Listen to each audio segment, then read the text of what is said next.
बिस्मिल्लाहिर्रहमानिर्रहीम। अल्लाहुम्मा सल्ली अला मुहम्मदिन व अला आलि मुहम्मद।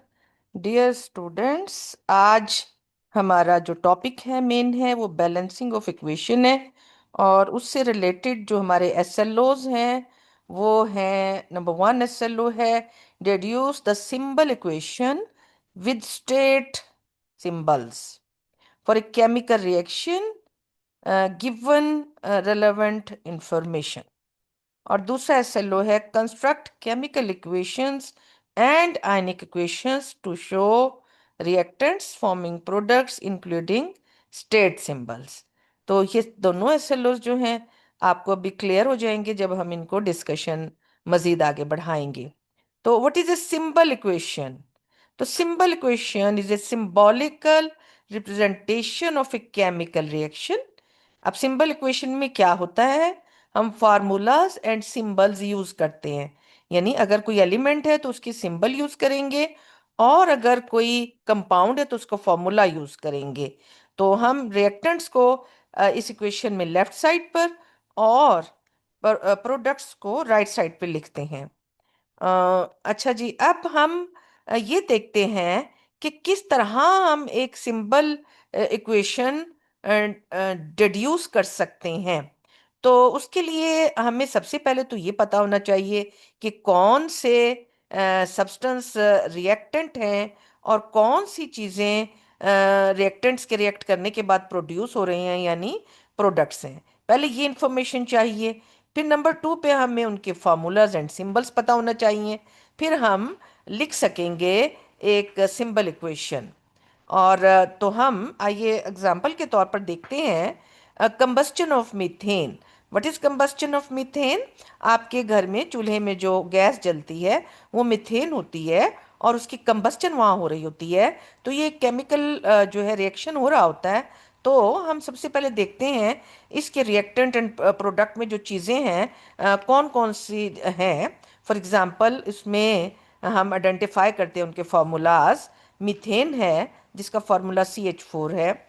इसके अलावा इसमें ऑक्सीजन हिस्सा ले रही होती है एज ए रिएक्टेंट, उस वो as a molecular form exist कर रही होती है, तो उसका फॉर्मूला O2 होगा। सिमिलरली कार्बन डाइऑक्साइड प्रोड्यूस हो रही होती है इस रिएक्शन में, एंड वाटर प्रोड्यूस हो रहा होता है, तो हम CO2 और HO2 इनके फार्मूलाज को आइडेंटिफाई करके लिख लेते हैं। उसके बाद ये हमने आइडेंटिफाई कर लिए। अब हम इसमें क्या करेंगे, लेफ्ट साइड पर रिएक्टेंट्स लिख देंगे। यानी मीथेन गैस रिएक्ट कर रही है विद ऑक्सीजन गैस, और फिर एरो लगाकर हम राइट साइड पर प्रोडक्ट्स को लिख देंगे। क्या प्रोड्यूस हो रहा है इसमें? Carbon dioxide and water produce हो रहा है। तो स्टूडेंट्स, ये क्या हो गई हैं सिंबल्स आपकी, नो नो सॉरी, ये हो गए केमिकल फार्मूलाज। अगर कोई एलिमेंट होती तो उसका सिंबल होता। मसलन अगर सिर्फ ओ लिखा हुआ होता ना, तो ऑक्सीजन अकेला, तो वो हम उसको सिंबल के एलिमेंट होता सिंबल के लिए। बट ये तो एक मॉलिक्यूल है। इसी तरीके से CO2 ये कार्बन डाइऑक्साइड का फॉर्मूला है। तो हमने ये सिंबल एंड केमिकल फार्मूलाज जो उसने कहा था सबसे पहले लिखने होते हैं वो लिख दिए हैं। और उसके बाद अब देखिए, मैंने इसके नीचे मिथेन के नीचे G क्यों डाला है ब्रैकेट में? ये गैशियस फॉर्म में एग्जिस्ट करती है। ऑक्सीजन के नीचे भी G इसलिए डाला है, ये गैशियस फॉर्म में एग्जिस्ट करती है। कार्बन डाइऑक्साइड भी गैस होती है, और इस दौरान क्योंकि हीट होती है तो इस रिएक्शन में जो वाटर प्रोड्यूस होता है वो भी गैशियस फॉर्म में होता है, इसलिए उसके नीचे भी मैंने G डाल दिया। तो ये मैंने स्टेट्स डाल दी। ठीक है, तो देखें अब हमने क्या किया, फार्मूलाज भी दे दिए, सिंबल्स अगर कहीं जरूरत थी वो भी देकर स्टेट्स भी मेंशन कर दी हैं। तो लेकिन अभी आप ये देखिए कि इनमें जो एक बात है वो ये है कि ये इक्वेशन बैलेंस्ड नहीं है। देखिए इधर ऑक्सीजन 2 है, जबकि इधर ऑक्सीजन 2 और 1 3 है। तो अभी हमने जो सीखना है वो क्या है, इनको बैलेंस करना सीखना है। तो बैलेंसिंग ऑफ इक्वेशन में हम करते क्या हैं, हम number of atoms of each element जो हैं उनको बोथ साइड पर आइडेंटिकल कर देते हैं, सेम कर देते हैं। यानी जितने रिएक्टेंट में एटम किसी एलिमेंट की मौजूद है उतने ही प्रोडक्ट में हमने कर देने होते हैं। तो हम आइए देखिए प्रैक्टिस करते हैं। अ, तो बैलेंस करने के लिए सबसे पहले तो हमें क्या करना होता है, इक्वेशन को बैलेंस करने के लिए इंश्योर करना होता है कि एलिमेंट्स के जो नंबर ऑफ एटम्स हैं दोनों साइड्स पर, प्रोडक्ट एंड रिएक्टेंट साइड पर जो है इक्वल हैं। अगर इक्वल हैं तो फिर सही है, अगर नॉट इक्वल हैं फिर हम उन्हें एडजस्ट करते हैं, इक्वल बनाते हैं। इक्वल बनाने के लिए हम किस चीज को यूज छेड़ते हैं? वहां पर कोएफिशिएंट्स को इस्तेमाल किया जाता है। ये बच्चों बहुत अहम पॉइंट है, कोएफिशिएंट्स को इस्तेमाल किया जाता है, सब स्क्रिप्ट्स को इस्तेमाल नहीं किया जाता। आइए मैं डिफरेंस बता दूं कोएफिशिएंट एंड सब स्क्रिप्ट्स में। ये देखिए, ये आपके पास एक इक्वेशन है, केमिकल इक्वेशन, और इसमें आप ये देख रहे हैं कि इस इक्वेशन के अंदर ये जो आपके पास एलिमेंट के नाम के नीचे या फार्मूला के नीचे दिए हुए होते हैं, ये सब स्क्रिप्ट कहलाते हैं। दिस इज सब स्क्रिप्ट, दिस इज सब स्क्रिप्ट, दिस इज सब स्क्रिप्ट। नो रोल, इन सब स्क्रिप्ट्स का कोई रोल नहीं है बैलेंसिंग ऑफ इक्वेशन में। अगर आपको बैलेंस करना होता है तो आपको क्या यूज करना होता है? कोएफिशिएंट। अब कोएफिशिएंट क्या होते हैं? जो आगे डले हुए होते हैं, इनको कोएफिशिएंट कहते हैं।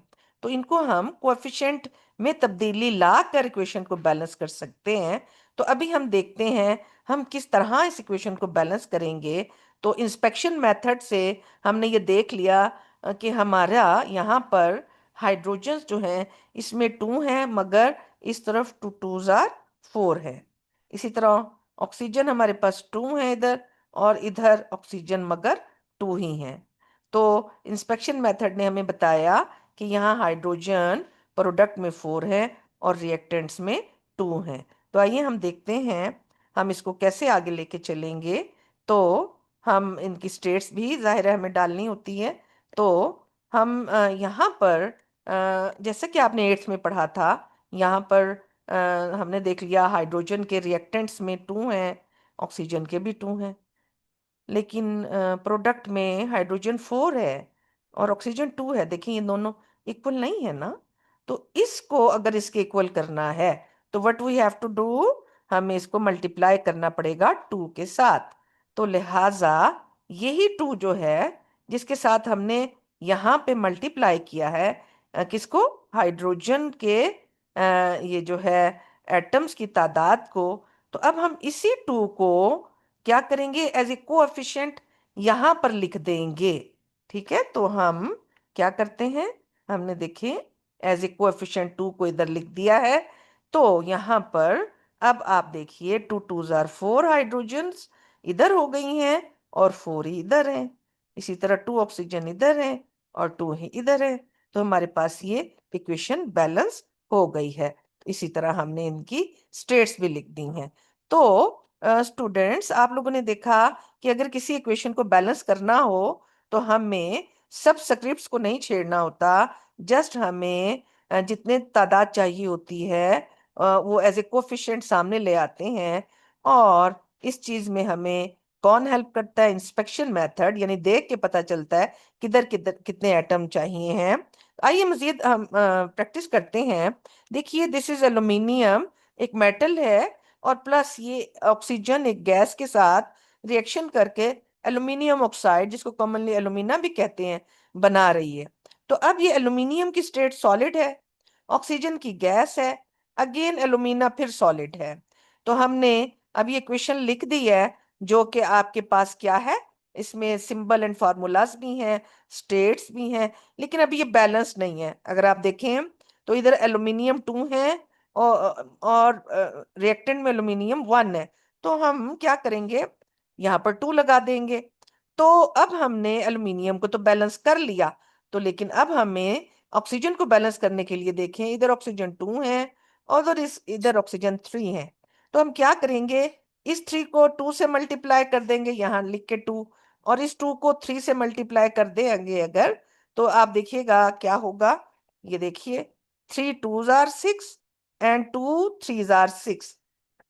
आपकी ऑक्सीजन बैलेंस हो गई। लेकिन ऑक्सीजन को बैलेंस करते करते व्हाट हैपेंड हियर, कि एल्यूमिनियम की तादाद क्या हुई? 4 हो गई, जबकि हमने तो यहाँ 2 लिखी हुई थी। तो इसको हम हिट एंड ट्रायल मेथड इसीलिए कहते हैं कि अब हम एल्यूमिनियम का पहले हमने खुद ही 2 डाला था, लेकिन अब हम उसको हटा के वहां पर क्या डाल देंगे? 4 डाल देंगे। तो अब आप ये देखिए कि आपके पास 4 एल्यूमिनियम प्लस 3 ऑक्सीजन मॉलिक्यूल ने 2 एल्यूमिनियम ऑक्साइड के जो है दिए हैं फॉर्मूला यूनिट्स। तो ये स्टूडेंट्स आप ये देख रहे हैं, यहाँ 4 एल्यूमिनियम, यहाँ 2 2s are 4 एल्यूमिनियम, यहाँ 3 2s are 6 ऑक्सीजन, यहाँ 2 3s are 6 ऑक्सीजन। तो ये इक्वेशन बैलेंस हो गई है। तो डियर स्टूडेंट्स, अब हम आपका एक नया कॉन्सेप्ट यहाँ देखेंगे, आयनिक इक्वेशन। और आयनिक इक्वेशन को कैसे लिखते हैं, इस तरीकाकार को हम समझेंगे। तो सबसे पहले देखिए, हमारे पास ये एक कंपाउंड है कैल्शियम हाइड्रोक्साइड, और ये रिएक्ट करता है HCl के साथ। तो हमारे पास कैल्शियम क्लोराइड प्लस जो है वाटर बनता है। तो ये कंपाउंड्स जो हैं, इनके हमने फॉर्मूला सबके लिख लिए हैं। अब हम इनके स्टेट्स लिखेंगे। स्टेट्स में calcium hydroxide aqueous, HCl aqueous, calcium chloride जो है एक्वस, और वाटर लिक्विड। तो यहाँ पर ये पॉइंट बहुत समझने का है कि आप जो है ये यहाँ पर जहाँ जहाँ भी एक्वस लिखा हुआ है, जहाँ जहाँ पे भी एक्वस लिखा हुआ है, ये पानी में जाकर क्या होते हैं, आयनिक फॉर्म में एग्जिस्ट करते हैं। तो आपने इसको भी आयनिक फॉर्म में लिखना है, यानी कैटाइन और एनाइन। इसको भी आयनिक फॉर्म में लिखना है, यानी कैटाइन और एनाइन।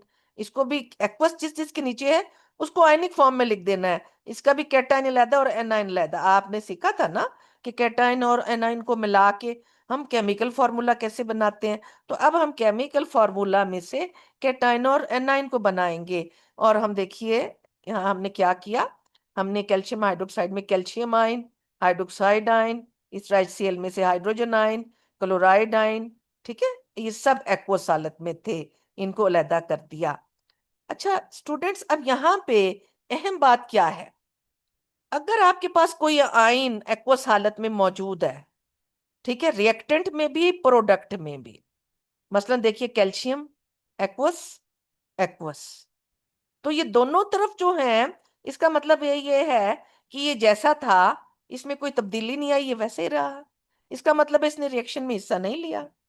तो ऐसे आयंस जो कि रिएक्टेंट में भी मौजूद हों, प्रोडक्ट में भी मौजूद हों, उनको हम स्पेक्टेटर आयन कहते हैं। और क्योंकि उन्होंने रिएक्शन में हिस्सा नहीं लिया, इसीलिए जिस तरह वो रिएक्टेंट में थे उसी तरह वो प्रोडक्ट में मौजूद थे, इसलिए उनको हम कैंसिल कर देते हैं। इस तरह आप देख रहे हैं यहाँ क्लोराइड प्रोडक्ट में भी है एंड क्लोराइड रिएक्टेंट में भी है एक्वस हालत में। तो हम क्या करेंगे, हम इनको जो है इन कॉमन आइंस को जो कि बोथ साइड पे हैं, ये हिस्सा नहीं ले रहे हैं, इनको हम स्पेक्टेटर आइंस कहते हैं। तो हम इन्हें कैंसिल करेंगे पहले। देखिए कैल्शियम रिएक्टेंट में, प्रोडक्ट में, क्लोराइड रिएक्टेंट में, प्रोडक्ट में, कैंसिल हो गया। अब हम इनको रिमूव करके सिर्फ यही इक्वेशन लिखेंगे, hydroxide, hydrogen ion and water. क्योंकि देखिए जो ये लिक्विड है ना, इसके फॉर्मेशन में जो आयन हिस्सा ले रहे हैं वो तो कैंसिल नहीं हुए, उन्होंने तो इसको बना लिया है ना। तो इसलिए असल रिएक्शन किसमें हुआ है, वो हाइड्रोक्स अपसाइड और हाइड्रोजन आयन में हुआ, उन्होंने वाटर मॉलिक्यूल बना लिया। तो इसलिए हम कहते हैं कि ये हमारे पास असल इक्वेशन है, हम इसको क्या कहते हैं, आयनिक इक्वेशन कहते हैं, क्योंकि इसमें से हमने स्पेक्टेटर आयन रिमूव कर दिए। आइए हम एक दो और एग्जांपल देखते हैं। ये सिल्वर नाइट्रेट है और ये NaCl है। इससे सिल्वर क्लोराइड बनाया और नाइट्रेट बना, सोडियम नाइट्रेट बना दिया है। और अब हम इनकी अगर स्टेट्स देखें, सिल्वर नाइट्रेट एक्वस, ये आपको गिवन होंगे जब आपको कोई क्वेश्चन पूछेगा ना कि इसकी आयनिक इक्वेशन लिखें या स्पेक्टेटर आयन बताएं, तो आपको ये गिवन होगी इंफॉर्मेशन। अच्छा अब जो भी ये देखिए आपके पास इंफॉर्मेशन है, वो ये बता रही है एक्वस, एक्वस ये सॉलिड है, ये एक्वस, जितने भी एक्वस में है आपके रिएक्टेंट एंड प्रोडक्ट में, इसका मतलब है वो आयनिक हालत में है। ये मगर आयनिक हालत में नहीं होगा। तो अब हमने एक्वस वालों को आयनिक हालत में, यानी silver ion, nitrate ion, sodium ion, chloride ion, sodium ion, nitrate ion, इस तरह आयनिक फॉर्म में लिख देना है फार्मूले के बजाय। तो देखिए हमने sodium, silver ion, nitrate ion, sodium ion, chloride ion, ठीक है। लेकिन देखिए ये नहीं टूटा क्योंकि ये सॉलिड था, ये एक्वस नहीं था। फिर sodium ion, nitrate ion, because ये क्या थे, एक्वस थे, इसलिए हमने यहाँ तक क्या किया, इन आयंस को स्प्लिट कर लिया, सॉरी इन जो है कंपाउंड्स को जो कि आयनिक हालत में मौजूद थे एक्वस सॉल्यूशन में, हमने उसी तरह लिख लिया है। अब हम क्या करेंगे, यहां से जो कॉमन है दोनों तरफ आयंस, नाइट्रेट आयन रिएक्टेंट में भी है, प्रोडक्ट में भी है, सोडियम आयन रिएक्टेंट में भी है, प्रोडक्ट में भी है, इनको हमने कैंसिल कर दिया। ठीक है, लेकिन सिर्फ AgCl में जो हिस्सा ले रहे हैं, देखिए ये तो इसी तरह रिएक्टेंट में थे, इस तरह प्रोडक्ट में, मेन इन्होंने रिएक्शन में हिस्सा ही नहीं लिया, तो इनका कोई काम नहीं है। तो आयनिक इक्वेशन में हमने क्या किया, जस्ट उन आयंस को लिखा जिन्होंने काम किया, AgCl को बनाया। ठीक है, तो इसलिए ये हमारे पास ये आयनिक इक्वेशन सिल्वर क्लोराइड की आ जाती है। इसी तरह आपकी कंसेप्ट असेसमेंट में एक और ये है equation, zinc plus 2HCl, zinc chloride plus H2, इनकी जो है सिंबल्स उन्होंने दी हुई हैं।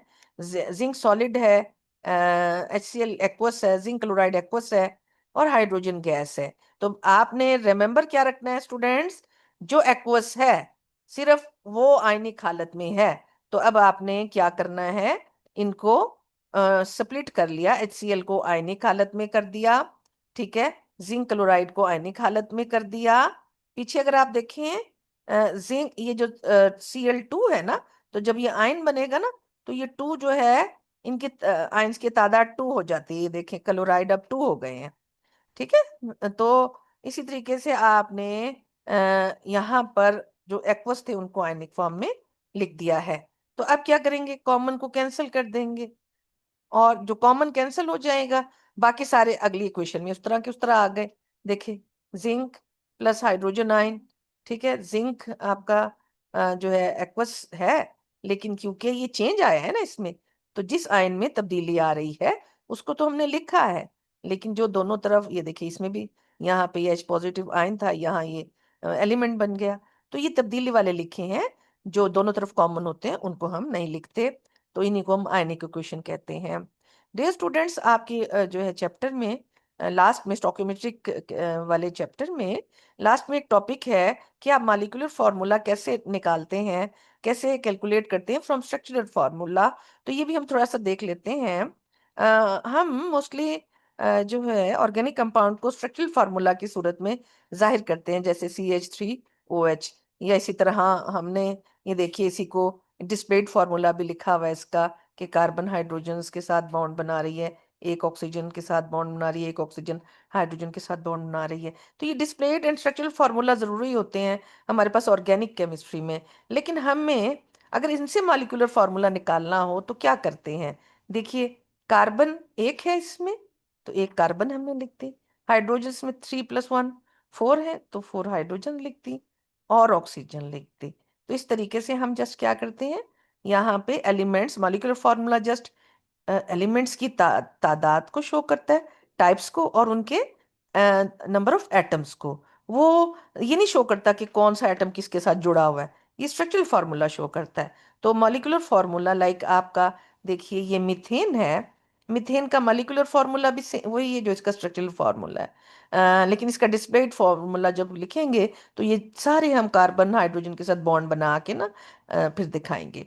अच्छा, अब आप ये देखिए कि अगर आपके पास इथेन है तो इसमें 2 कार्बन है ना, तो आप C2 लिख दें, और H3+3 6। तो ये आपने देखें इसके स्ट्रक्चरल फार्मूला से क्या लिख दिया, इसका मॉलिक्यूलर फार्मूला लिख दिया। सिमिलरली आप ये देखिए, आपके पास 1 2 3 कार्बन है ना, तो C3 हो गया, और कितनी हाइड्रोजन है, 3 5 एंड 8, 8 हाइड्रोजन। तो ये आपने जब इकट्ठा करके इस तरह लिखा, जिसमें जस्ट पता चल रहा है इसमें कार्बन और हाइड्रोजन हैं, और कार्बन के 3 और हाइड्रोजन के 8 एटम्स हैं, तो इसको हम मॉलिक्यूलर फार्मूला कहते हैं। मगर स्ट्रक्चरल फार्मूला बताता है तफसील कि ये कौन सी कार्बन किस तरह जुड़ती है, कितने हाइड्रोजन को साथ लगाती है, वगैरह वगैरह। तो ये जो है ऑर्गेनिक केमिस्ट्री में आप डिटेल में इनके बारे में पढ़ेंगे। तो डियर स्टूडेंट्स, ये आपका जो था टोटल आज का जो है हमने देखा। तो बाकी अगर कोई क्वेश्चन हो तो आप कर सकते हैं। अल्लाह हाफिज।